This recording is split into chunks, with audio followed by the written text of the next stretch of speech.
আমার মনে হয় এনসিপি যে 5 স্টার হোটেলে বিভিন্ন প্রোগ্রাম করে, বিভিন্ন ইফতার মাহফিল করে, আমার মনে হয় সেখান থেকে টাকা বাঁচিয়ে উচিত নাসিরউদ্দিন পাটোয়ারির মতো যারা মানসিকভাবে বিকারগ্রস্ত এদেরকে চিকিৎসা করা। কারণ ওনার কারণে দেখা গেল অনেক সময় মব সৃষ্টি হয়। আপনি দেখেন সে নিজে এনসিপির এইসব এহেন কর্মকাণ্ড বা তাদের এরকম গাঁজাখুরি গল্পের কারণে বিভিন্ন জায়গায় এনসিপি বিভিন্নভাবে মবের শিকার হচ্ছে। এক সময় তারা বিভিন্ন জায়গায় মব সৃষ্টি করতো, এখন নিজেরাই যে খাল কেটে কুমির আনার মতো তারা নিজেরাই মবের কারিগর ছিল, এখন তারা নিজেরাই মবের শিকার। তো এই ধরনের আসলে নাসিরউদ্দিন পাটোয়ারি যে বাস্তবসম্মত কথা বলেন না, জীবনে যারা ক্যাপ্টেন নির্বাচন করেন নাই, স্কুলে ক্লাস মনিটর নির্বাচন করেন নাই, তারা এখন জাতীয় সংসদে নাকি 150 আসন জিতবে।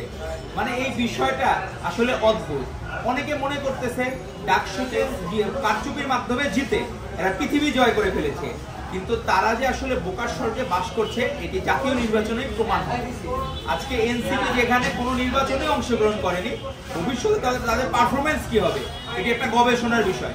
ভবিষ্যতে বলে দিবে বাংলাদেশের মানুষ তাদেরকে কিভাবে গ্রহণ করেছে। তবে তাদের এই উস্কানিমূলক কথাবার্তার কারণে বিভিন্ন জায়গায় কিন্তু মব সৃষ্টি হয়। তো আমার উচিত তারা নিজেরা পারস্পরিক শ্রদ্ধাবোধের জায়গাটা ঠিক রাখবে। একজন দেখলাম প্রোগ্রামে যে বলতেছে টক শোতে যে আমার কাছে হিসাব আছে যে বিএনপি 50টা আসন পাবে, এরা হচ্ছে 250 আসন পাবে, এরকম নাকি বন্টন আছে।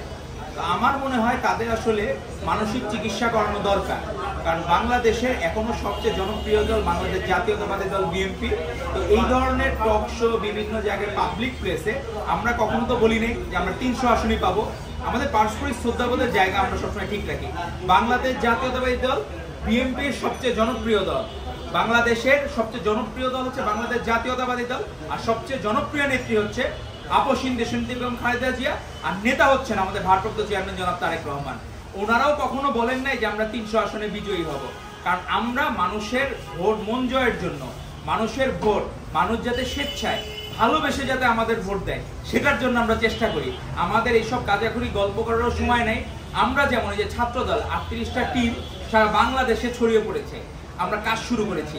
এনসিপি রুট লেভেলে কাজ করার বদলে তারা এখন রুটলেস হয়ে যাচ্ছে, তাদের শেকড় বিচ্ছিন্ন হয়ে যাচ্ছে। আর আমরা কিন্তু শিখরে পৌঁছেও, আমরা সর্বোচ্চ সাফল্যের শিখরে পৌঁছেও কিন্তু আমরা শেকড়ে যাচ্ছি। কিভাবে জনগণের সাধারণ শিক্ষার্থীদের যারা তরুণ ভোটার এদের মন কিভাবে জয় করব।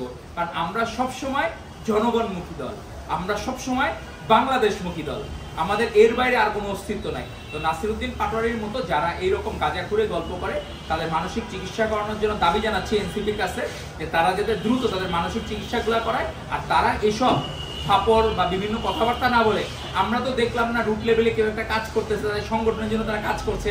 তো আমরা আশা করব তাদের জন্য শুভকামনা থাকবে নতুন রাজনৈতিক দল হিসেবে। কিন্তু তারা যদি পারস্পরিক শ্রদ্ধাবোধের জায়গা নষ্ট করে তাহলে এটি খুব দুঃখজনক হবে। কারণ 24-এর গণ অভ্যুত্থানের পরবর্তী সময় আমরা চাই না যে আমাদের এই বন্ডিংসটা কোনো কারণে নষ্ট হোক।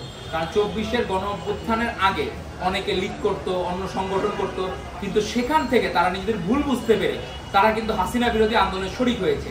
আমরা তাদেরকে অ্যাপ্রিসিয়েট করি, কিন্তু অ্যাপ্রিসিয়েশনের জায়গাটা, পারস্পরিক শ্রদ্ধাবোধের জায়গাটা তারা নষ্ট করছে। তো তাদেরকে আহ্বান করব, আপনারা সুরাজনীতি করুন, আপনারা সুন্দর সুষ্ঠু দ্বারা রাজনীতি করুন, আপনারা জনগণের ভালোবাসা আদায়ের চেষ্টা করুন। এই ধরনের মিথ্যা কথা বানোয়াট কথা বললে কোনো ভোট ব্যাংক বাড়ে না, বরঞ্চ 2-4টা যাও ভোট পাইতে। আর এখন জামানত বাজেয়াপ্ত হবে আপনাদের। ধন্যবাদ।